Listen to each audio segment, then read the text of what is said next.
নমস্কার, Mona Lisa mini কিচেনে আপনাদের স্বাগত।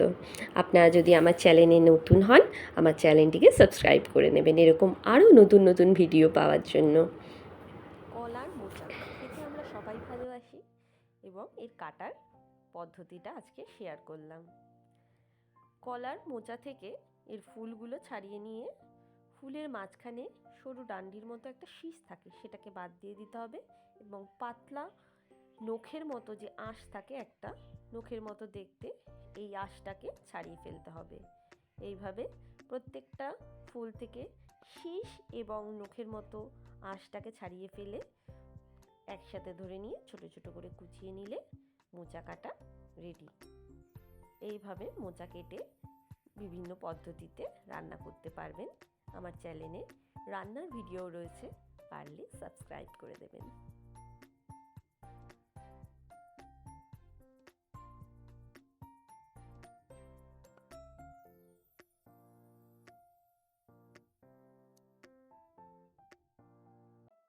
এই যে মোচাগুলোকে আমি জল দিয়ে 2 থেকে 3 বার ভালো করে ধুয়ে নিয়েছি। এবারে এগুলোকে আমি সেদ্ধ করে নেব। একটি প্রেসার কুকারে মোচাগুলোকে দিয়ে দিলাম।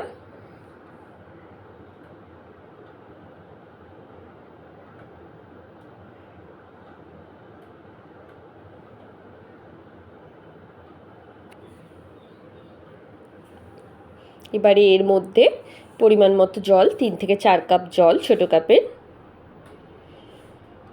এর মধ্যে নুন আমি দেব না, রান্না করার সময় দেব, তার জন্য এর মধ্যে এখন আমি নুন দিচ্ছি না। দিচ্ছি 1 চামচ হলুদ গুঁড়ো। তাতে কি হয়, কলার মোচার মধ্যে কিছু কষ থাকে, তেতো তেতো ভাবের হয়, সেই জিনিসটা কেটে যায়। আমার মোচা সেদ্ধ হয়ে গেছে।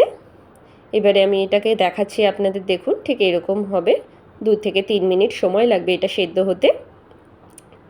আমার এই প্রেসার কুকারে 4টে হুইসেল দিলে সেদ্ধ হয়ে যায়। এই যে এরকম সেদ্ধ হয়ে গেছে এটি। এবার আমি একটি কড়া নিয়ে নিলাম এবং কড়াইতে একটু পরিমাণ মতো তেল দেবো, একটু বেশিই দেবো।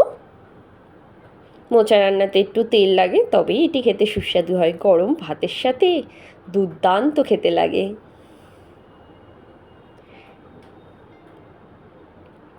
তেল গরম হয়ে গেছে। এবার এর মধ্যে আমি কেটে রাখা কুচানো আলুগুলি একের পর এক দিয়ে দেবো। ঠিক এইভাবে ছোটো ছোটোভাবে কেটে নেবেন।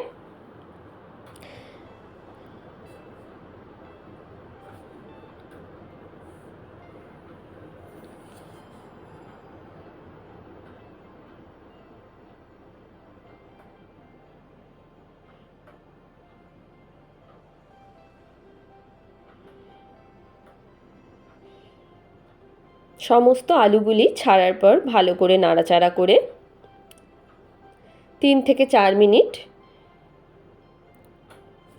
আলুগুলো হালকা লাল কালার অবধি না আসা অবধি ভাজবেন। ঠিক এইভাবে হালকা লাল রং আসবে, আলুগুলো একটু হালকা হয়ে যাবে, সেই সময় আলুগুলোকে তেল থেকে তুলে নেবেন।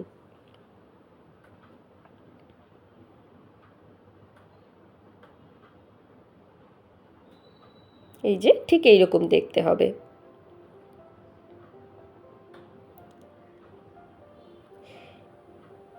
এর মধ্যে লাগছে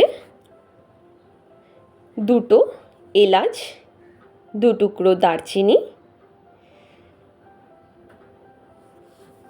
2টো তেজপাতা। গরম তেলের মধ্যে আমি ফোড়ন দিয়ে দিচ্ছি। 3টে ছোট শুকনো মরিচ। এটাকে একটু ভালো করে ভেজে নিলাম।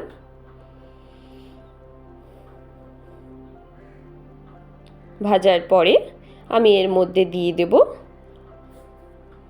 আদা বাটা। আপনারা আদা বেটেও দিতে পারেন, আদা গ্রেট করেও দিতে পারেন।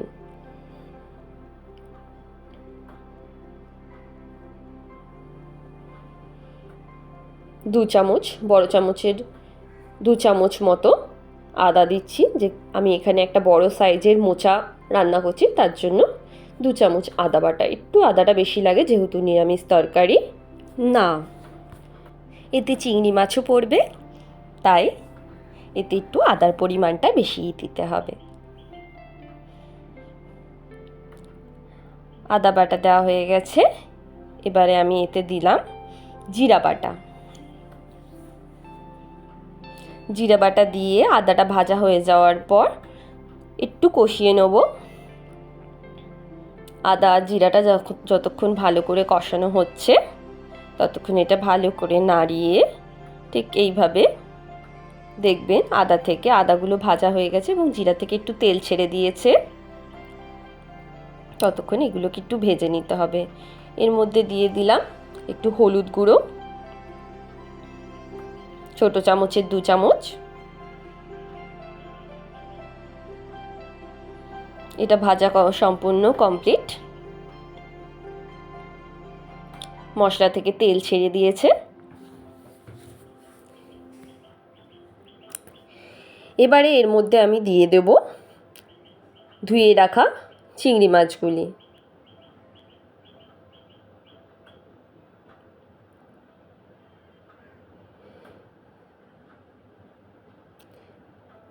চিংড়ি মাছগুলো দিয়ে বেশ কিছুক্ষণ চিংড়ি মাছগুলো কষাতে হবে।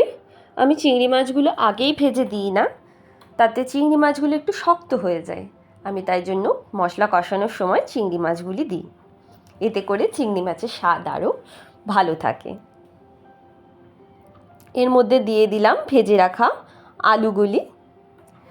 আলু চিংড়ি মাছ মশলা একসাথে ভালো করে কষিয়ে নেব। কষিয়ে নেওয়ার পরে এর মধ্যে দেব নুন স্বাদ মতো।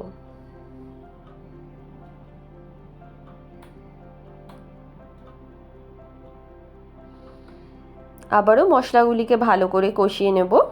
কষানোর পরে এর মধ্যে দিয়ে দেব সেদ্ধ করে রাখা মোচাটি।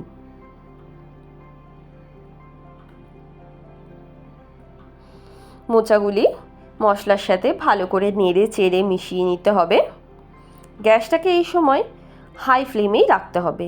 হাই ফ্লেমে এটাকে ভালো করে একটু ভাজা ভাজা করে নিতে হবে।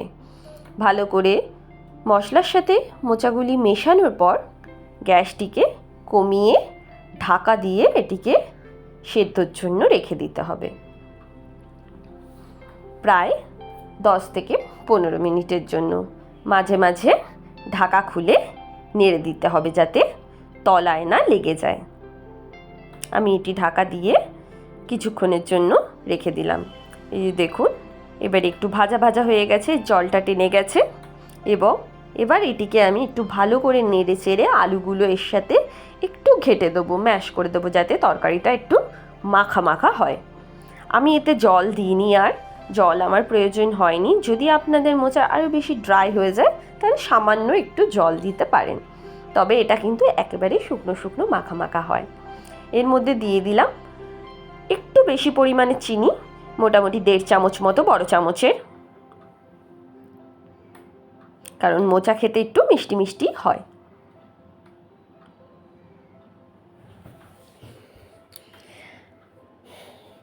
এবারে দিয়ে দিলাম এর মধ্যে গরম মশলা।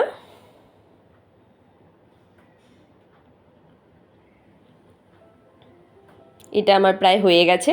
ঠিক নামানোর আগে এটি আমি দিলাম এবং একদম লাস্টে নামানোর আগে ঘি 1 চামচ ঘি আমি দিয়ে নামিয়ে দেবো। ঘি দিয়ে আর এটাকে বেশিক্ষণ নাড়াচাড়া করব, তবে ঘিয়ের স্বাদটা কিন্তু আর থাকবে না। হয়ে গেছে আমার মোচা রান্না। খেয়ে বলবেন কেমন লাগলো। নমস্কার।